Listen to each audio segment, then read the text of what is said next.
तो दोस्तों आज की वीडियो में बात करेंगे कि लतीफ़ खोसा को इमरान खान का वकील बनने की वजह से उनके पार्टी के ओहदे से फारिग कर दिया गया है। फौजी अदालतें नहीं बन सकती, चीफ जस्टिस ऑफ पाकिस्तान मैदान में आ गए।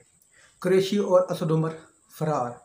वज़ीर-ए-आज़म हाउस में एक इजलास चल रहा है और इस इजलास में वज़ीर-ए-आज़म पाकिस्तान जनाब मियां मोहम्मद शहबाज शरीफ साहब, मिलिट्री क़यादत और साबिक़ मिलिट्री क़यादत मौजूद।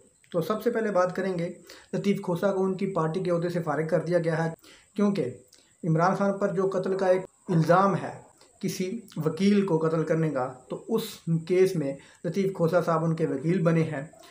पीपल्स पार्टी ने इस रंजिश में, इस दुख में कि वो इमरान खान के वकील क्यों बने हैं, उनको उनकी पार्टी के ओहदे से फारिग कर दिया गया है। वकील को जनाब कोई ताकत नहीं रोक सकती। अगर किसी पार्टी से वकील का ताल्लुक़ है, वो किसी भी शख्स का मुकदमा लड़ सकता है, हुआ वो पाकिस्तानी शख्स हो या कोई बैरून मुल्क का शख्स हो, पार्टी के ख़िलाफ़ शख्स हो या पार्टी का शख्स हो, वो किसी भी पार्टी से ताल्लुक़ रखने वाले किसी भी रहनुमा का मुकदमा लड़ सकता है, क्योंकि आइन उनको इजाज़त देता है। आइन उनको कहता है कि आप किसी भी साइल का मुकदमा सुन सकते हैं। तो पीपल पार्टी ने, ज़ाहिर बात है कि पीपल पार्टी को भी कहीं से हुक्म आया होगा लतीफ़ खोसा को उनके ओहदे से फारिग करने का, क्योंकि इमरान खान की तकलीफ़ खाली जरदारी को नहीं है, बड़ों बड़ों को इमरान खान की तकलीफ़ है। अगली खबर यह है कि फ़ौजी अदालतें नहीं बन सकती। तो जस्टिस रिटायर जवाद ख्वाजा साहब मैदान में आए हैं। उन्होंने कहा है कि मिलिट्री कोर्ट्स नहीं बन सकती, किसी भी सिविलियन का ट्रायल मिलिट्री कोर्ट्स में नहीं हो सकता। उन्होंने कहा कि मिलिट्री कोर्ट सिर्फ फ़ौजियों के लिए होती हैं, वो भी उनका नज़्म व ज़ब्त को कायम रखने के लिए कि वो नज़्म व ज़ब्त की खिलाफ वर्जी ना करें। अदरवाइज़ सिविलियन के लिए मिलिट्री कोर्ट्स नहीं बनाई जाती। तो साबिक़ चीफ जस्टिस ऑफ पाकिस्तान और उस्ताद हैं जनाब ये काजी फाइज़ ईसा साहब के, उन्होंने मुखालफत कर दी है मिलिट्री कोर्ट्स की। उन्होंने कहा कि मिलिट्री कोर्ट्स आइन के मुतसादिम है। शाह महमूद कुरैशी और असद उमर साहब आज हाई कोर्ट से फ़रार हो गए। ज़मानत उनकी जब मंसूख हुई इस्लामाबाद हाई कोर्ट से, तो शाह महमूद कुरैशी भी फ़रार हुए और साथ ही असद उमर भी ज़मानत मंसूख होने के बाद अहाता अदालत से फ़रार हो गए। असल और बड़ी खबर एक सफ़ेद इमारत से निकली है कि वज़ीर-ए-आज़म हाउस में इस वक्त एक इजलास चल रहा है।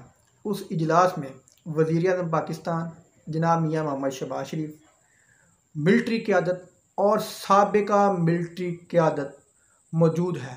मिलिट्री क़यादत की तो समझ आती है, साबिक़ा मिलिट्री क़यादत की समझ नहीं आई, क्योंकि साबिक़ा मिलिट्री क़यादत का इजलास में बैठना कोई मामूली बात नहीं है, कोई मामूल के मुताबिक नहीं है।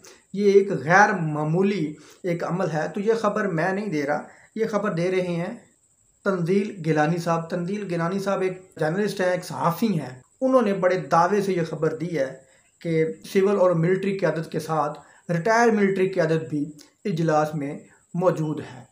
अब ये ख़बर तो नहीं आ सकी कि ये इजलास किस वजह से एमरजेंसी में बुलाया गया।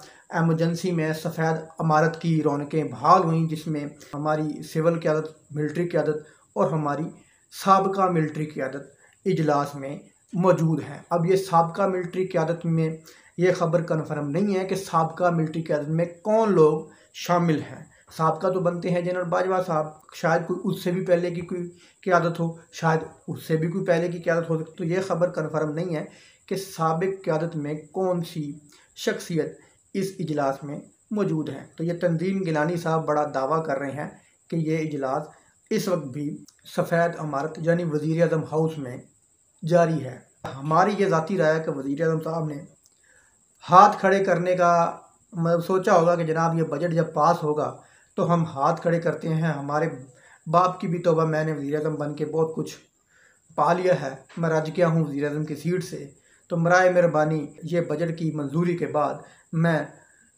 ये ओहदे से फारिग हो रहा हूँ, ये हुकूमत को अलविदा कह रहा हूँ या मैं असम्बलियाँ तहलील कर रहा हूँ। इसके अलावा वज़ीर-ए-आज़म के पास मेरा ख्याल है कि और कुछ है नहीं बात करने को, क्योंकि ना तो उन्होंने कोई दूध की नहरें बहाई हैं या ना कोई उन्होंने कोई मुल्क के हालात बेहतर किए हैं, ना कोई उन्होंने इकॉनमी को रॉकेट की तरह उन्होंने भगाया है, बल्कि हर चीज़ का बेड़ा ही गर्क किया है। वज़ीर आज़म साहब ने इसलिए इजलास बुलाया होगा कि जनाब मेरी बस हो गई। इमरान खान और PTI को शिकस्त देना मेरे बस की बात नहीं है, तो जनाब मेरी बस है, मैं हुकूमत छोड़ रहा हूँ, मैं असम्बलियाँ तहलील कर रहा हूँ बजट की मंजूरी के बाद। दोस्तों वीडियो अच्छी लगी तो लाइक करना, चैनल को सब्सक्राइब करना। अल्लाह हाफ़िज़।